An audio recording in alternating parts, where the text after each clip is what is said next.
Hi again, Mimuro. Glad to see you didn't run away from us. Ha ha ha ha ha. Nah, don't worry. This might be a little strange for me, but I at least keep my word. Well, I'm back at the literature club. I was the last one to come in, so everyone else is already hanging out. Thanks for keeping your promise, Mimuro. Always keep my fucking promises. I don't break them.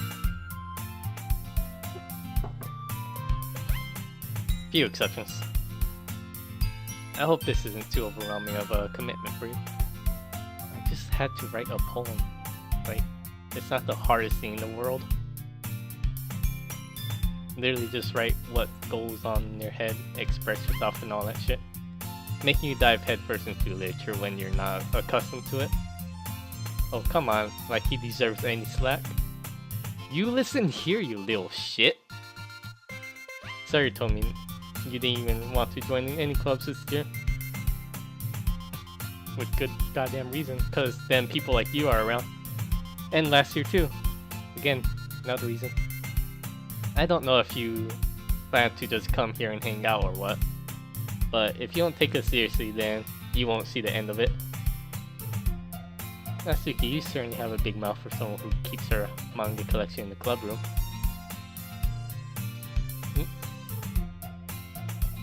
So I thought.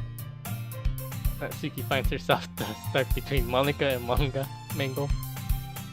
Mango is literature. It is, actually. Swiftly defeated, Natsuki plops back into her seat. Don't worry, guys. Mimuro always gives it his best as long as he's having fun. He helps me with busy work without you and me asking. Like cooking, cleaning my room. How dependable. Sorry, that's because your room is so messy it's distracting. And you almost set your house on fire once. Holy shit, what the fuck was she doing? Is that so? You two are really good friends, aren't you? I might be a little jealous.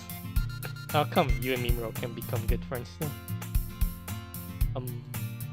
Sayori.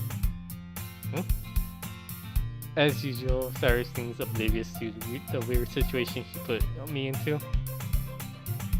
Oh. Yuri even brought you something today, you know? Yuri even brought you something today, you know? Oh wait, Sayori. Me? Not really. Oh. Don't be shy. It's really nothing. What is it? Never mind. Sorry made it sound like a big deal when it's really not. Oh shit. Oh, okay. What do I do? I'm sorry, Yuri, I wasn't thinking. Guess that means it's up to me to rescue this situation. Hey, don't worry about it. First of all, I wasn't expecting anything in the first place anyways. So any nice gesture from you is a pleasant surprise. You'll make me happy no matter what. Is that so? Yeah, I won't make a big deal if you don't want it to be. Alright. Well, here. Yuri reaches into her bag and pulls out a book. I didn't want you to feel left out, so I picked out a book that I thought you might enjoy. It's a short read, so it should keep your attention even if you don't usually read. And we could, you know, discuss it if you want. This is... How is this girl accidentally being so cute? She's fucking adorable. She even picked out a book she thinks I'll like, despite me not reading much. Not many does that. Actually, I would do that. I've done it. In fact.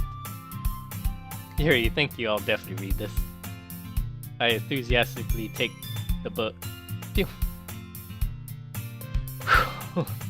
Well, you can read it at your own pace. I look forward to hearing what you think. Now that everyone's settled in, I expect Monica to kick off some scheduled activities for the club. But that doesn't seem to be the case. Sayori and Monica are having a cheery conversation in the corner. Yuri's face is already buried in the book. I can't help but notice her intense expression like she was waiting for this chance. Meanwhile, Natsuki is rummaging around the closet. I'm really curious to talk to Hiruy a little bit more, but at the same time I would feel bad for distracting her from reading. I catch a glimpse of the cover of her book. It looks like the same book that she lent to me.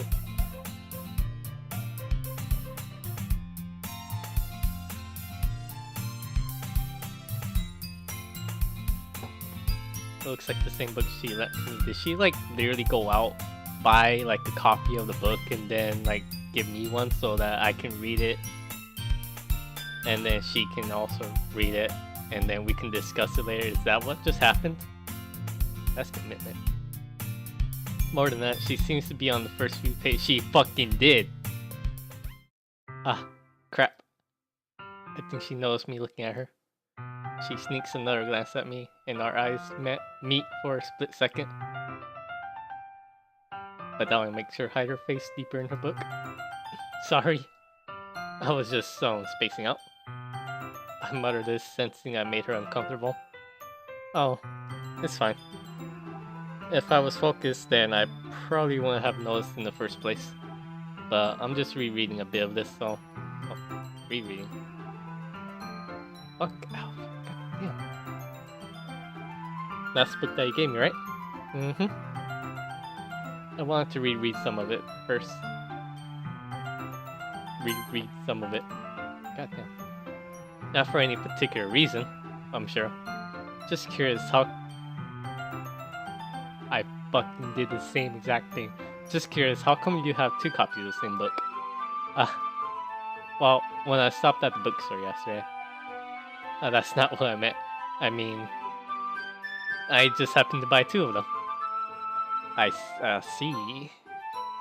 There's something fairly obvious here that Yuri isn't telling me, but I decided to let it go. I'll definitely start reading it soon. I'm glad to hear.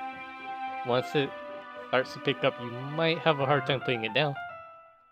It's a very engaging and relatable story. Is that so? What's it about anyways? Well,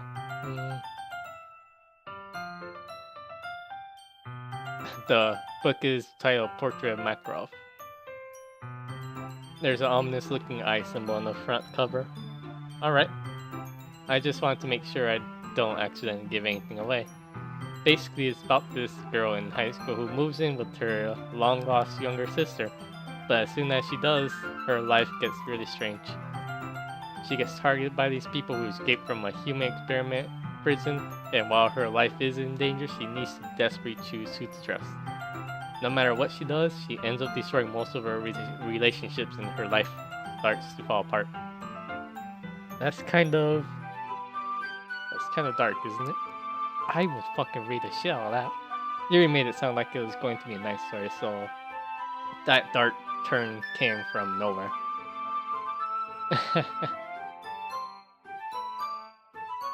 Are you not a fan of that sort of thing, Nimro? Technically, yeah. No, it's not that. I mean, I can definitely enjoy those kinds of stories, so don't worry. I hope so. Yeah, I totally forgot that Yuri's into those things.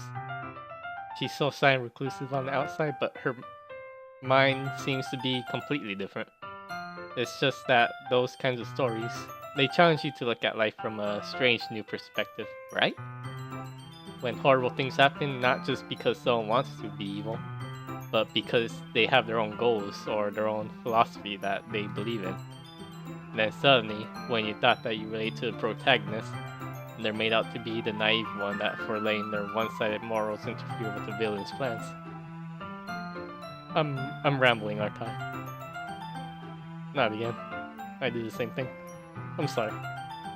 They don't apologize. Hey, don't apologize. I haven't lost interest or anything. Well, I guess it's alright then. But I feel like I should let you know that I have this problem. When I let things like books and writing fill my thoughts, she fucking goes on a tangent and starts spewing out and rambling everything about the book.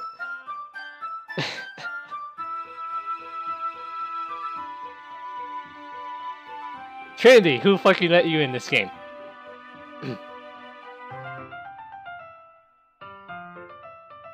That was a bit loud. I kind of forget to pay attention to other people. Trinity, I didn't know you were in this game.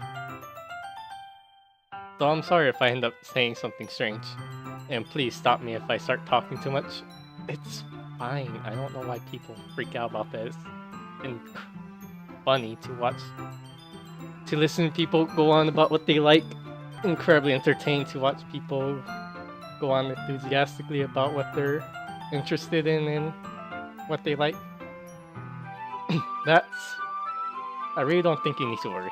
That's just means you're passionate about reading. The least I can do is listen. It's literature club after all. That's true. In fact, I might as well just get started reading it right now. You don't have to. What are you saying? Just a moment ago you said you were looking forward to it. Let me just get the book. I quickly retrieved the book that I had put into my bag. Alright. It's fine if I sit here, right? I slip into the seat next to Hiruy. Yeah. Are you sure? You seem a little apprehensive. I'm sorry. It's not that I don't want you to. It's just something I'm not used to. I know the feel. That is reading in company with someone. I see. Well, just tell me if I end up distracting you or anything. Alright. I open the book and start the prologue. I soon understand what Hiruy means by about reading in company. It's as if I can feel a presence over my shoulder as I read. That's my issue with reading in, like... Oh, I need more tea. Okay. Here we are. It's as if I can feel a presence over my shoulder as I read. I legitimately would not recommend reading side by side by people you don't even know at all. Like, in order to do that, you literally have to legitimately know them really well. Otherwise, reading is just you're too conscious of the other person at that point. You have to be really comfortable with that person. Or at least that's how I think it is.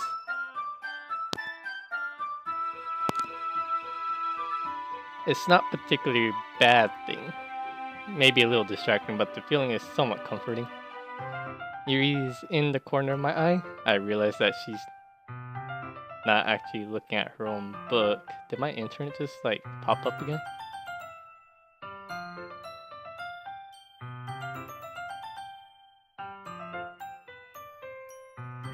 No, my internet's still down. Okay. I realize that she's not actually looking at her own book. I glance over. It looks like she's reading from my book instead. Don't you have the same book? Or trying to look at where I was so that she can like stay at my pace? Sorry. I was just... You really apologize a lot. She has an apologetic nature. I do. I don't really mean to. It's just how she is. Sorry. I mean... Oh my god. Here, this should work, right? I slide my desk up until it's up against Yuri's, then hold my book more between the two of us. I suppose so. Hiruy timidly closes her own copy. Once we lean in a little bit, our shoulders are almost touching. Why would you do this? I would not even do this. I don't like reading like this because then I feel like I gotta speed up my reading, and it's like, why? I don't want to speed up my reading. I'm trying to actually read the book. At this point, it's something that you have to do with someone that you're really comfortable with. I feel like my left arm is in the way, so instead I use my right hand to hold the book open. I guess that makes it kind of difficult to turn the page. Here. Yeah, have her turn the page at that point. Yuri takes her left arm and holds the left side of the book between her thumb and forefinger. Ah, I do the same with my right arm on the right side of the book. That way I turn a page and Yuri slides it under her thumb after it flips to her side. But in holding it like this, we huddle even closer together than before. It's actually kind of distracting me. See? It's as if I can feel the warmth of Yuri's face and she's in the corner of my vision. Are you ready? To turn the page. Ah, sorry. I think I got distracted for a second. I glance over at Yuri's face again, our eyes meet. I don't know how I'll be able to keep up with her. That's okay. You're not as used to reading, right? I don't mind being patient if it takes you a bit longer. It's probably the least I can do, since you've been so patient with me. Yeah, thanks. We continue reading. Yuri no longer asks me if I'm ready to turn the page. Instead, I just assume that she finishes the page before me, so I turn it on my own volition.